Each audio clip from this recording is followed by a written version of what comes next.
지난 네 번의 방송에서 현재 세계에서 가장 많이 쓰이는 AI 서비스는 어떤 것이고, 어느 기업이 어떤 서비스를 하고 있고, 또 그 기업은 어느 나라 소속인지 크게 보면 그렇게 살펴봤습니다.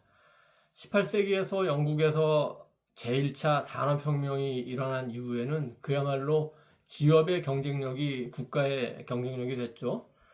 그러면 오늘은 지금까지 방송의 흐름상 국가별로 AI 경쟁력을 점검해 볼 차례인 것 같습니다. 그렇게 되면 AI 비즈니스를 좀 세계적인 틀에서 우선적으로 한번 크게 정리하는 마무리 단계가 될 것 같습니다.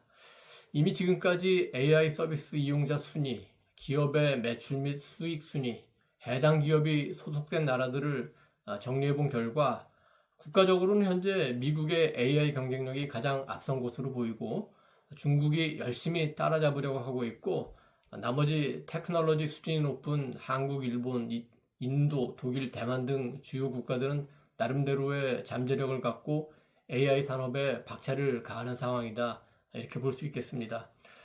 제가 그동안 스크랩한 자료를 주말에 훑어보니까 AI 산업은 현재 국가 경쟁력에 너무나 중요한 요소가 돼가지고 한 나라당 1시간을 넘게 분석을 해도 시간이 지금 모자랄 상황입니다. 그래서 오늘은 큰 틀에서 각 국가의 AI 경쟁력, 정책, 비전 등을 정리해보고 이후에 국가 하나하나의 개별적 상황을 말씀드리도록 하겠습니다. 시간은 일단 10여 분 정도로 정해놓고, 왜냐면 사실 저도 10분 넘어가는 유튜브는 잘 안 보거든요.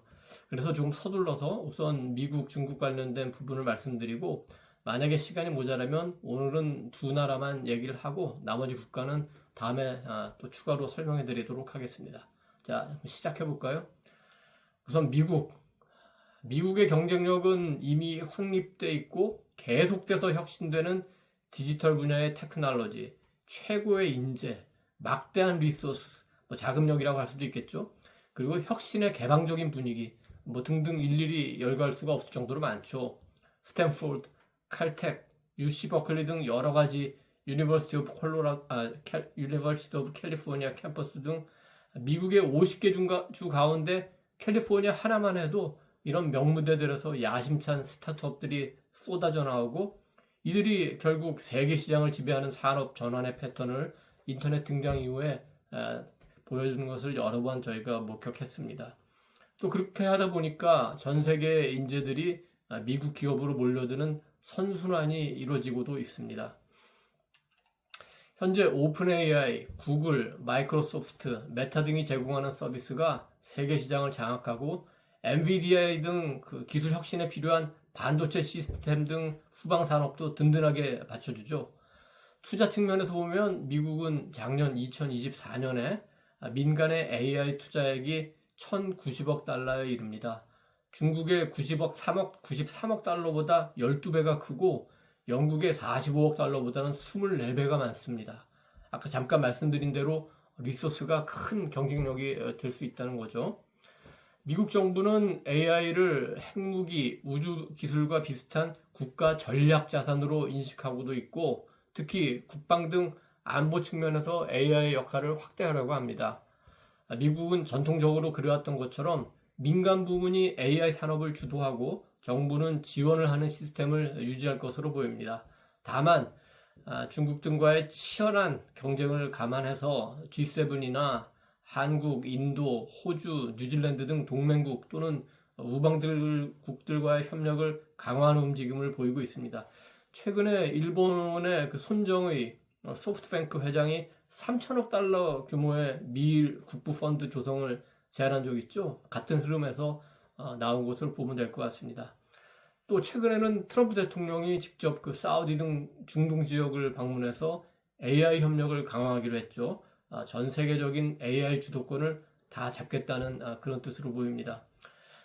그런데 이제 최근에 파이낸셜 타임스의 존 손힐이라는 칼럼니스트가 쓴 글이 눈에 띄어서 제가 스크랩을 해놨는데 미국 정부의 규제 문제를 다룬 겁니다. 최근에 AI 기업 경영자들이 미 의회 청문회에 출석해서 의원들과 AI 미래 등에 대해서 논쟁을 벌인 적이 있죠. 워싱턴에서는 뭔가 새로운 비즈니스가 일어나면 입법적인 대응이 필요한 것은 당연합니다. 그런데 때로는 그 산업의 성장을 저해할 수도 있다는 지적이 나옵니다. 소닐 칼럼니스트는 그런 규제를 스타이플링, 즉 숨이 막힐 정도라고 표현을 했는데요. AI 관련 법과 규정이 이익 집단 등의 충돌 때문에 누더기가 된다는 우려가 나오고 있기도 합니다. 그리고 연방정부와 주정부의 생각이 다를 때 누가 주도권을 갖느냐, 이런 법 절차적인 문제들도 늘 생기고 있는데, 제가 2004년부터 2008년까지 워싱턴 특파원을 할 때 당시 이라크전이 벌어지고 있었습니다. 그와 관련해서 연방정부와 주정부 간의 입법 논쟁들이 굉장히 많았습니다. 전쟁에 대한 지원 같은 걸 놓고요.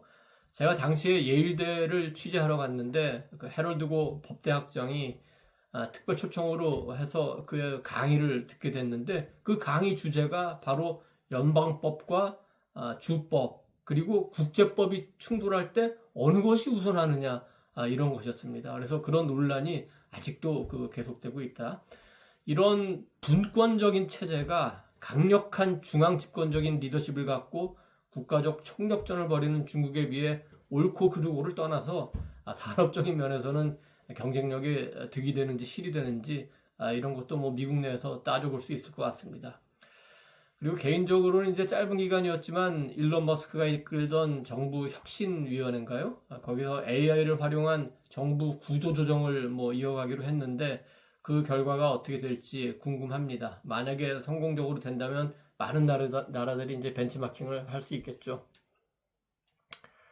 시간이 벌써 많이 돼서 아마 오늘은 이제 중국까지만 얘기할 수 있을 것 같네요. 중국은 오랜 세월 제국을 운영한 경험이 있어서 전략적 선택에 강합니다. 중국은 19세기 이후에 정치 혼란으로 산업화가 늦어졌죠. 그래서 등소평등 국가 지도자들이 세운 전략이 현재가 아닌 다음 단계로 바로 넘어가는 것이었어요. 예를 들어서 통신산업의 경우에서 지금 유선통신이 뒤떨어지니까 아예 유선을 넘어서 무선통신에 투자를 해가지고 큰 성공을 했고, 자동차도 내연기관차 경쟁에서 독일, 일본, 한국 등 경쟁국들을 이기기 어렵다고 판단하고 아예 전기차로 뛰어들었죠. 이 부분도 일단 성공적으로 보입니다. AI와 관련해서 중국은 제조업 2025 전략에 따라서 AI를 핵심 국가 전략 산업으로 지정을 했습니다. 특히 AI 반도체 칩 같은 핵심 분야에서는 기술 자립을 달성하겠다는 목표를 갖고 있습니다.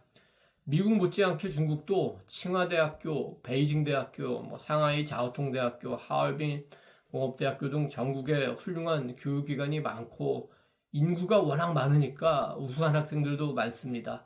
특히 초등학교 시절부터 수학이나 과학 분야는 영재를 따로 뽑아가지고 첨단 테크놀로지를 집중 교육하고, 그래서 그런 학생들이 빠르게 교육적으로 성장하면서 이제 대학생이 되고 졸업하고 하면 눈에 띄는 스타트업들을 많이 만들어내고 있죠.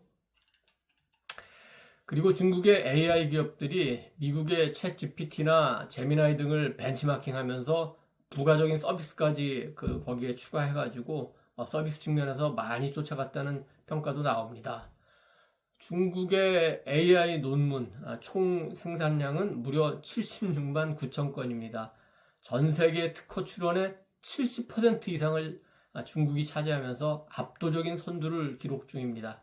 다만 여기서 짚어볼 거는, 특허 출원은 중국이 많지만 실제로 등록이 되는 특허는 미국이 더 많습니다. 아직은 두 나라 사이에 기술 격차가 있다는 것을 현실적으로 보여주는 측면이 있죠.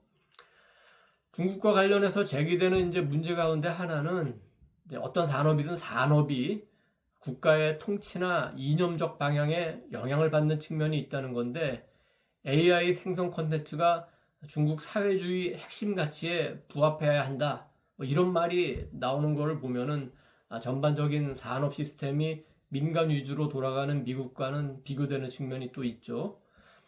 미국이 AI 산업을 확산시키기 위해서 동맹국, 우방국과의 협력을 강화하는 데 비하면은 중국은 상대적으로 자립 모델이라고 할 수 있겠습니다. 그렇지만 그와 관련해서 중국이 가진 경쟁력 가운데 하나는 14억 명이 넘는 인구에서 나오는 엄청난 데이터량입니다. 이것이 AI뿐만 아니라 앞으로 양자대 컴퓨터나 바이오 연구에서도 굉장히 중요한 자료가 될 겁니다.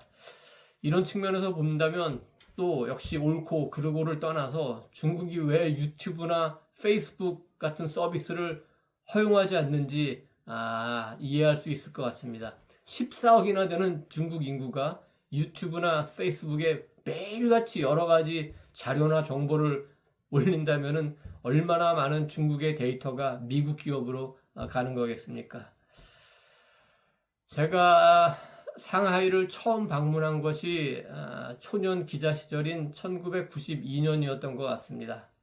당시 상하이 시장이 한국 외교부 기자단을 바람이 불고 먼지가 많이 날리는 허허벌판이었던 푸동 지역으로 데려가서 이곳을 10년 안에 세계적인 비즈니스 중심지로 발전시키겠다, 이렇게 비전을 브리핑했습니다. 저는 그때 솔직히 반신반의하면서 그냥 행운을 기원합니다, 이렇게 얘기했습니다. 1997년에 두 번째 상하이를 방문했습니다. 푸동 지방의 지역에 가보니까 저 멀리 잠자리떼가 막 날아다니는 것 같은 모습을 볼 수 있었는데, 자세히 보니까 잠자리떼가 아니라 빌딩을 올릴 때 쓰는 타워 크레인이라고 하죠. 그 건설 장비들이었어요. 당시 전 세계 건설 장비의 25%가 상하이에 와 있었다고 합니다. 그리고 이제 2010년쯤에 다시 상하이를 방문했습니다.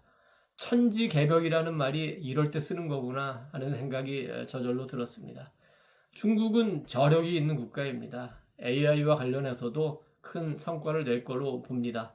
그러나 중국이 경쟁하고 있는 미국은 인류 역사상 아마 가장 강력한 국가일 겁니다. 여러 가지 측면에서 그렇습니다.